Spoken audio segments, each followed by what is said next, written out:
I opened my home to my son because I thought family meant helping each other, but I never imagined I would end up feeling like a guest in my own house. My name is Margaret Collins, and at 71 years old, I believed I had learned most of life's lessons. I had survived hardship, loss, and the quiet loneliness that comes when the people you love begin building lives of their own. After my husband, Robert, passed away 3 years ago, the house felt bigger than ever. Every room carried memories. The worn leather chair in the living room still faced the fireplace exactly the way he liked it. His coffee mug sat on a shelf in the kitchen. Some mornings, I could almost hear his footsteps coming down the hallway. So when my son Ethan called one rainy Tuesday evening and asked if he and his wife Romy could stay with me for a while, I didn't hesitate. "Just until we get back on our feet," he said. "A few months at most." I told him they were welcome before he even finished the sentence. Family helps family. That was how Robert and I had raised him. The day they arrived, I woke up before sunrise. I changed the sheets in the guest room, bought fresh flowers for the dining table, and filled the refrigerator with all of Ethan's favorite foods. I even baked the apple pie he used to request every Thanksgiving. Watching their SUV pull into the driveway filled me with a sense of purpose I hadn't felt in years. The house suddenly seemed alive again. Ethan hugged me quickly before carrying boxes inside. Romy smiled politely and thanked me for opening my home to them. At first, everything seemed fine. We shared dinners together. We laughed about old memories. I listened patiently as they talked about rising rent prices and financial stress. I told myself I was lucky to have company, lucky to hear voices in the hallways again. But small things began changing almost immediately. On the second morning, I walked into my kitchen and found several cabinets rearranged. "It just makes more sense this way," Romy said with a cheerful smile. I laughed awkwardly and let it go. A week later, she replaced the curtains in the breakfast nook because she thought the old ones looked outdated. Then she started moving decorative items from room to room without asking. Every change came wrapped in politeness. Every explanation sounded reasonable. Yet each adjustment felt like a tiny piece of my home disappearing. Ethan rarely said anything. When he did, it was usually to agree with her. "She's just trying to help, Mom." I heard that sentence so often it began echoing in my head. One evening, I came downstairs after folding laundry and stopped in the hallway. Romy was standing in the living room, looking around slowly. Her eyes moved from the fireplace to the staircase, and then toward the large front windows. "Wow," she said quietly. "This place is really something." There was nothing unusual about the words. Yet something in her tone made me uneasy. She sounded less like a guest admiring a home and more like someone imagining ownership. Then she smiled and added, "You know, with a few updates, this house could be absolutely perfect." I smiled back, but a chill settled deep inside me. For the first time since opening my door to them, I had the strange feeling that Ethan and Romy weren't simply staying in my house. They were already starting to act as if it belonged to them. Over the next few weeks, I tried convincing myself that I was imagining things. After all, Ethan was my son. I had raised him to be kind, respectful, and grateful. Surely he would never intentionally make me feel uncomfortable in my own home. Yet every day brought another small change, another tiny adjustment that left me feeling less connected to the place where I had spent more than 30 years building a life. One Saturday morning, I walked into the dining room and stopped short. The framed family photographs that had always sat on the sideboard were gone. In their place stood a collection of decorative candles and a glass bowl filled with artificial flowers. I found the photographs stacked neatly inside a cabinet in the hallway. "I thought the room looked cleaner this way," Romy explained when I asked about it. "More modern." I nodded and carried the pictures back to my bedroom instead of arguing. Later that afternoon, I sat on the edge of my bed looking through those frames. There was Ethan at age 10 holding a fishing rod nearly as tall as he was. There was Robert smiling beside our first Christmas tree in the house. There were birthdays, graduations, anniversaries, and ordinary afternoons that had somehow become precious memories. I could not understand why those moments suddenly no longer belonged in the main part of the home. The strange feeling only grew stronger. Ethan and Romy began referring to certain rooms as if they were already theirs. "Our office would work better over there," Romy said one day while pointing toward Robert's old study. "Our guests could stay in this room." Our guests. Our office. Our plans. The words were small, but they lingered in my mind long after the conversations ended. Ethan rarely noticed, or perhaps he noticed and chose not to respond. It became harder to tell the difference. The house itself felt different now. The familiar rhythms I had lived with for decades slowly disappeared. I used to wake early, make coffee, and enjoy the quiet sunrise from the kitchen window. Now I often found Romy already there, reorganizing drawers or making lists of future improvements. She spoke enthusiastically about remodeling the bathrooms, replacing the hardwood floors, and updating the landscaping in the front yard. Every suggestion assumed permanence. Every plan stretched years into the future. One evening, I overheard a conversation I do not think they intended me to hear. I had stepped into the laundry room when their voices drifted from the kitchen. "The property value alone makes it worth it," Romy said, "especially in this neighborhood." Ethan answered too quietly for me to catch every word, but I heard enough. "We just have to be patient." I stood completely still. The washing machine hummed softly beside me. My hands tightened around a folded towel. Patient for what? Patient for whom? I wanted to walk into the kitchen and demand answers. Instead, I remained where I was, listening to the silence that followed. That night, sleep refused to come. I lay awake staring at the ceiling above my bed. The house creaked gently the way it always had. The sound should have comforted me. Instead, they felt unfamiliar. For the first time since Robert passed away, I felt like an outsider beneath my own roof. And deep inside, a question began taking shape, one I could no longer ignore. What exactly were Ethan and Romy waiting for? The following weekend, I decided to observe more closely, not to confront, but to understand. I watched as Romy moved through the house with confidence, touching surfaces, arranging items, sometimes pausing to glance at Ethan as if silently checking for approval. Ethan's responses were subtle, almost imperceptible, a slight nod, a faint smile, or a quiet acknowledgement. The patterns became clearer with each passing day. Margaret Collins, once certain that her home reflected decades of care and love, began to notice how the shared space had become something else entirely. She remembered the way the sunlight fell through the bay window in the living room each morning, how the warm oak floors creaked under her feet in familiar patterns, and how Robert had always liked to leave the windows slightly open to let the breeze circulate. Now, those small, comforting rhythms were disrupted. Furniture shifted slightly, decorations changed subtly, and the very air in the rooms felt different.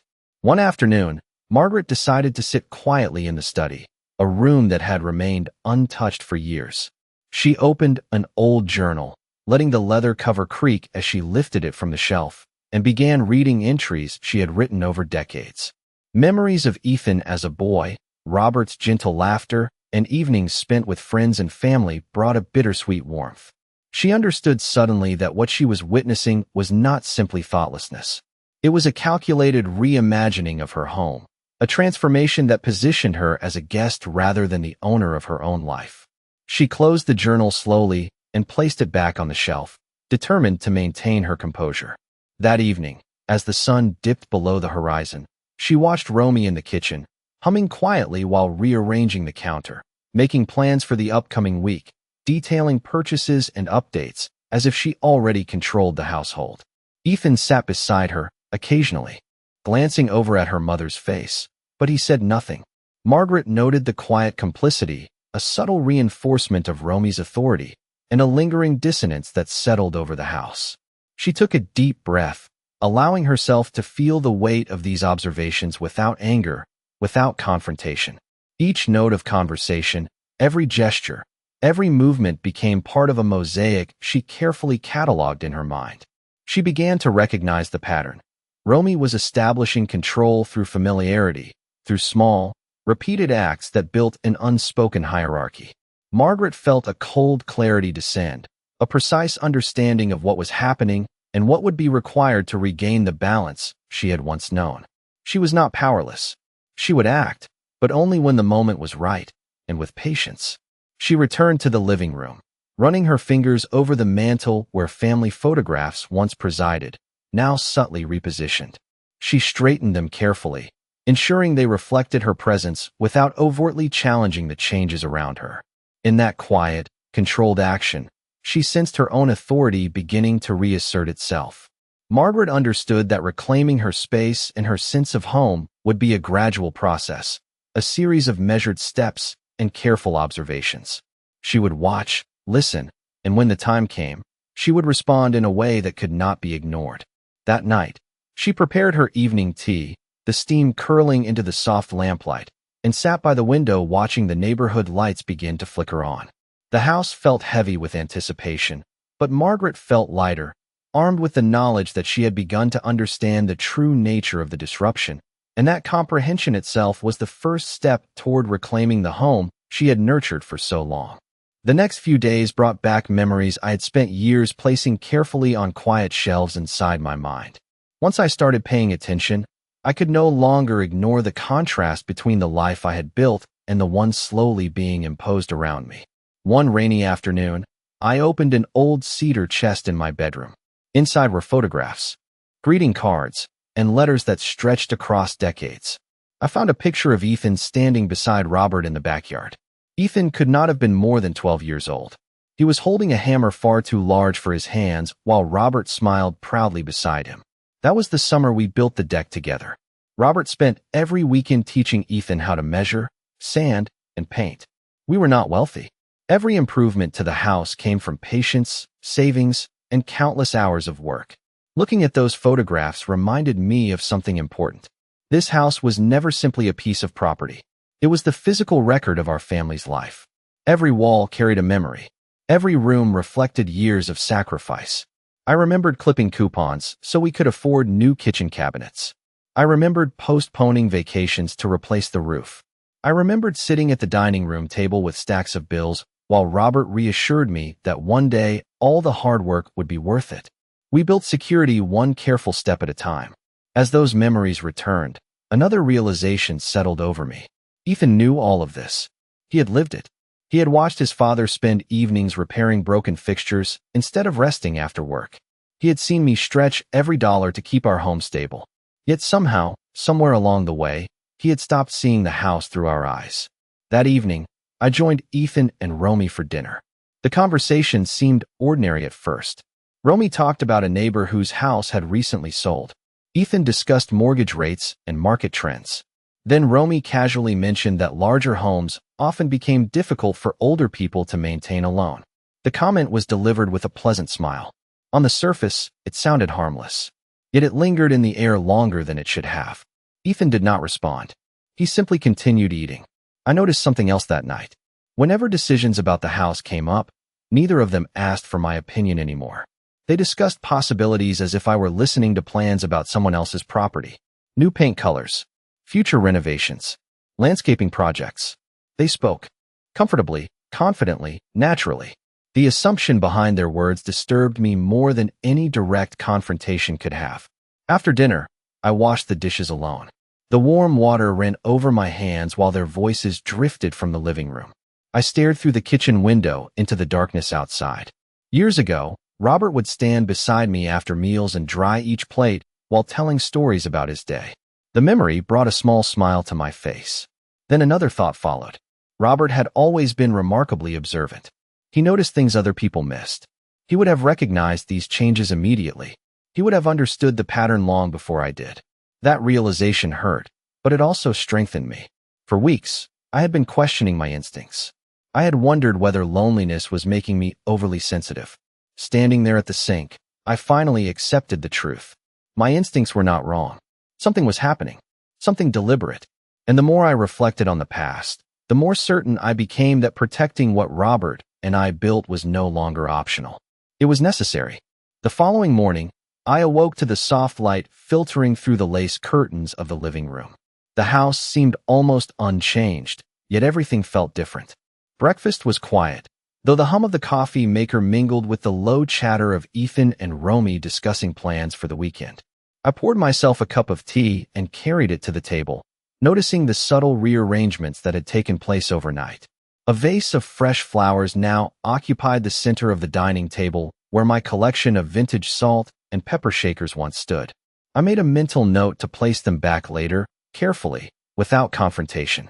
Ethan reached for a plate, smiling at Romy, who commented on how they could add a new shelf above the cabinets for more storage. The words were casual, but each suggestion carried the weight of assumed authority. I listened, nodding politely, drinking my tea slowly to mask the tightening in my chest. After breakfast, I wandered through the house, cataloging the small changes. The kitchen drawers had been rearranged, the living room furniture slightly shifted, and even the positioning of the rugs reflected a taste that was not mine. Each adjustment seemed minor on its own, but together they created a subtle redefinition of the home I had lived in for decades. I paused in the hallway and closed my eyes, remembering Robert and the time we spent painting the walls in that very room, laughing when we got paint on each other, enjoying the simple act of working side by side. It was that memory that strengthened my resolve. If they intended to take over my space, I would not allow it without carefully observing and understanding their methods. I began taking notes in my head, cataloging behaviors, conversations, and patterns. Romy's repeated comments about improvements, Ethan's silent agreements, and the small but consistent shifts in the placement of objects formed a map I could read. By midday, I had devised a subtle strategy. I would continue to observe and participate as normal, giving no indication that I had noticed their intentions. I prepared a small snack and carried it into the living room, placing it gently on the coffee table. Romy glanced at it and said, "Thank you. That is thoughtful," in a tone that sounded practiced, appreciative but careful. I smiled and sat down, feeling a quiet satisfaction. I understood now that control over a home was not only about objects and spaces. It was about patterns, assumptions, and attention to detail. Each movement they made was a test of their influence, and I was noting every one. As the afternoon light softened through the windows, I moved to the study with a cup of water and opened a book that had sat untouched on the desk for months. Flipping through the pages, I allowed my mind to wander to the long afternoons spent reading with Robert, to the evenings when we planned the garden together, to the laughter that had filled the air during family gatherings. Each memory reminded me that this house was mine not because of walls or furniture, but because of the life and care embedded within it. I resolved to maintain my presence, my influence, and my sense of belonging, carefully, deliberately, and without rashness. By evening, as Ethan and Romy settled into the living room with their tablets and notes, I prepared a light dinner, placing each dish on the table with quiet dignity. The air was calm, almost ordinary, but I knew the house itself held my history, my love, and my patience, and I would protect it one careful step at a time. By the following morning, Margaret had settled into a quiet vigilance that had become her new routine. She prepared breakfast with measured calm, arranging the dishes on the counter as sunlight streamed in through the blinds, illuminating the subtle shifts in the kitchen that had occurred over the past week. Ethan entered first, carrying his briefcase, and gave a distracted nod. Romy followed, commenting lightly on how the refrigerator organization could be improved to allow for more storage.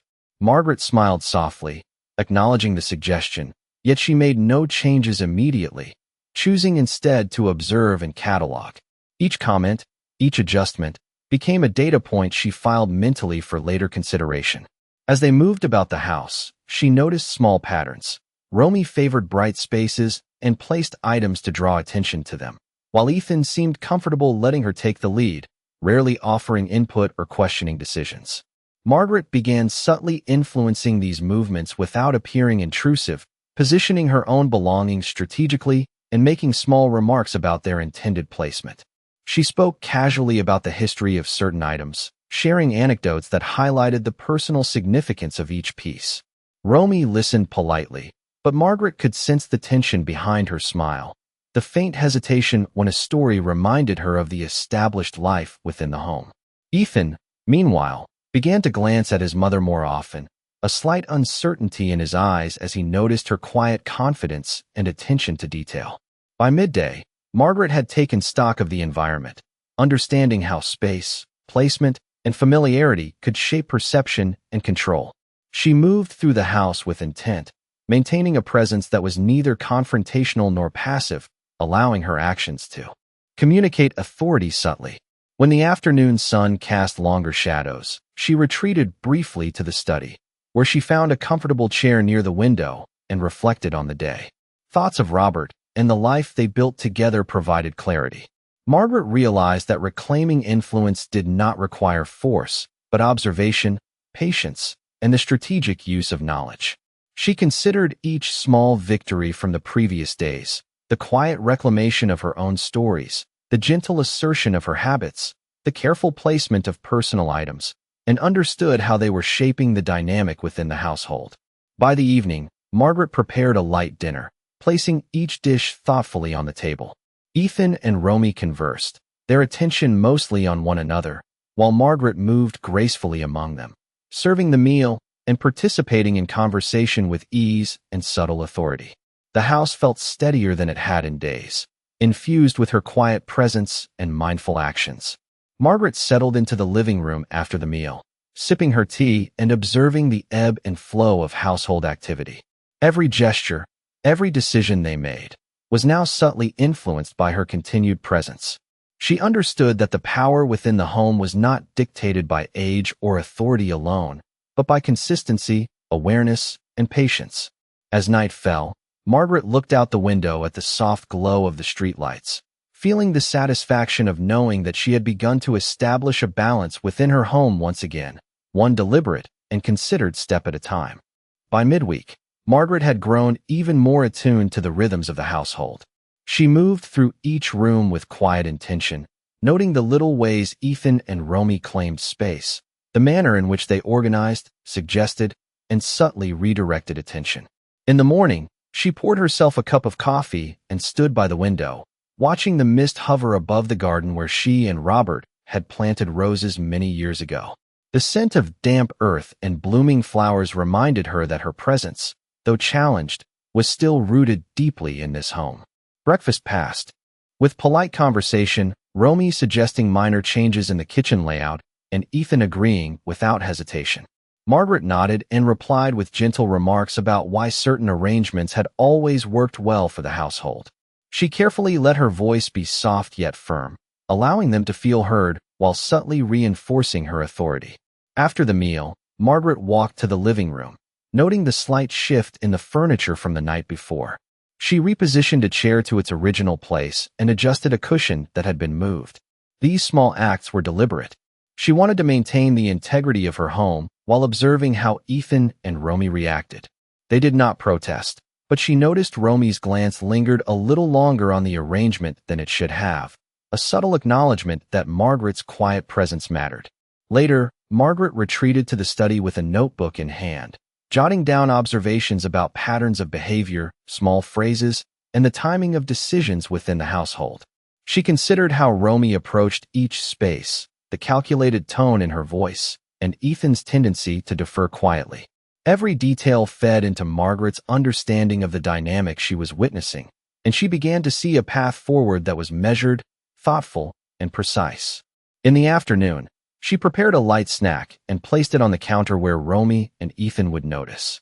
The gesture was innocuous, yet it allowed Margaret to assert her role as caretaker and provider without confrontation. Romy glanced at the snack and smiled politely, while Ethan gave a brief nod, neither recognizing the significance behind the subtle reminder that the household was still Margaret's domain. As shadows lengthened in the evening, Margaret moved from room to room, straightening items and silently reviewing the day's events. She reflected on the history within these walls, from the laughter of children to quiet afternoons spent with Robert planning home improvements. Each memory reinforced her resolve to maintain the balance she had established, to reclaim the presence and authority that belonged to her without forcing conflict.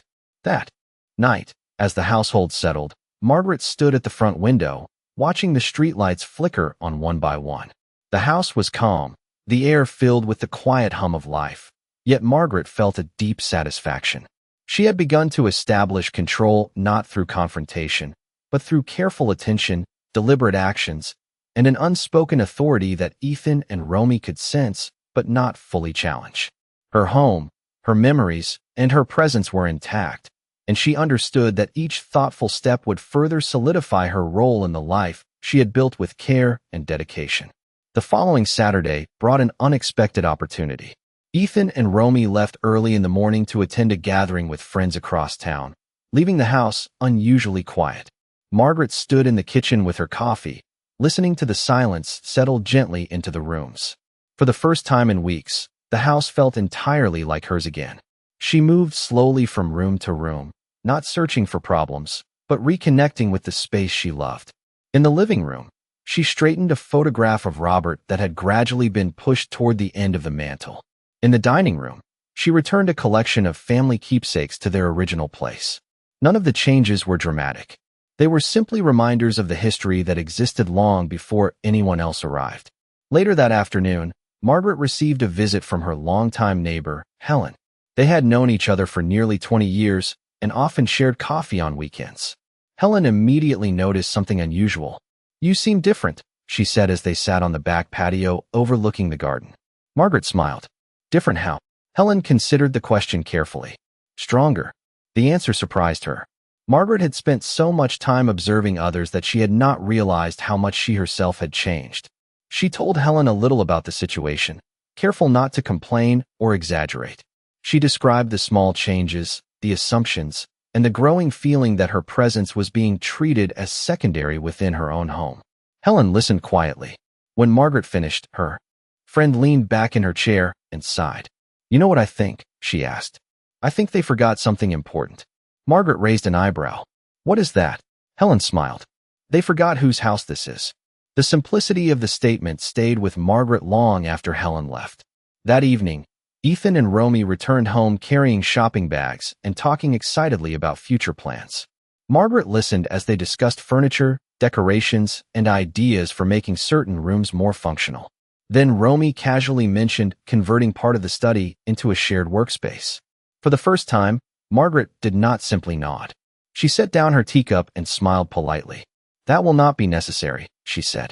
The room became noticeably quieter. Ethan looked up from his phone. Romy blinked. "Oh," she replied. "I just thought it might be more practical." Margaret maintained the same calm expression. "The study will remain exactly as it is." Her voice was gentle, but there was no uncertainty in it. Nobody argued. Nobody challenged her. The conversation simply moved in another direction. Yet something important had changed. For weeks, Margaret had responded by observing and adapting. This was the first time she had drawn a clear boundary. Later that night, she sat alone in the study, looking at the shelves Robert had built by hand years ago. The room felt peaceful, familiar, steady. She realized that boundaries did not require anger. They did not require confrontation. Sometimes they required only a calm voice and complete certainty. As she turned off the lamp and prepared for bed, Margaret sensed a subtle shift throughout the house. Ethan and Romy had begun to understand something they had overlooked from the beginning. She was not simply living there. She was still the person who decided what happened under that roof. The next week revealed just how much that small moment had changed the atmosphere inside the house. Nobody mentioned the conversation about the study again. Ethan seemed more cautious when discussing plans, and Romy no longer spoke with the same certainty she once had. Margaret noticed the difference immediately. It was subtle, but it was there. The assumptions had not disappeared completely, yet they no longer flowed as naturally as before. One afternoon, while organizing paperwork in the dining room, Margaret came across an old folder containing property records, maintenance receipts, and notes she and Robert had kept over the years. She spent hours reviewing them, smiling occasionally as familiar memories resurfaced. Every document represented a chapter of their lives together. The new roof they saved for during difficult years. The kitchen renovation they completed one careful step at a time. The landscaping project that transformed the front yard into one of the most admired gardens on the street. As she sorted through the papers, she realized something important. For weeks, she had focused on protecting the house. But the real issue was not the property itself. The real issue was respect. A home could survive rearranged furniture and changing decorations. What truly mattered was whether the people inside remembered whose sacrifices had built it. That evening, Ethan joined her at the dining table. For several minutes, neither of them spoke. Then he noticed the folders spread across the surface. "What are those?" he asked. Margaret handed him an old photograph. It showed him standing beside Robert during the construction of the backyard deck. Ethan studied the picture quietly. "I remember that day," he said. Margaret nodded. "Your father was proud of you." Ethan smiled faintly. For the first time in a long while, the distance between them seemed smaller. Margaret pointed toward the stack of records. "Your father kept everything." Ethan looked through a few documents, his expression gradually changing. The numbers, dates, and notes told a story he had not considered in years. He was seeing the house differently, not as a valuable asset, not as extra space, but as the result of decades of effort and dedication. Later that night, after dinner, Romy entered the room and found Ethan looking through the same folder. She asked what he was doing. Before Margaret could answer, Ethan spoke first. Mom and Dad worked really hard for all of this. The statement was simple, yet it carried more weight than any argument ever could.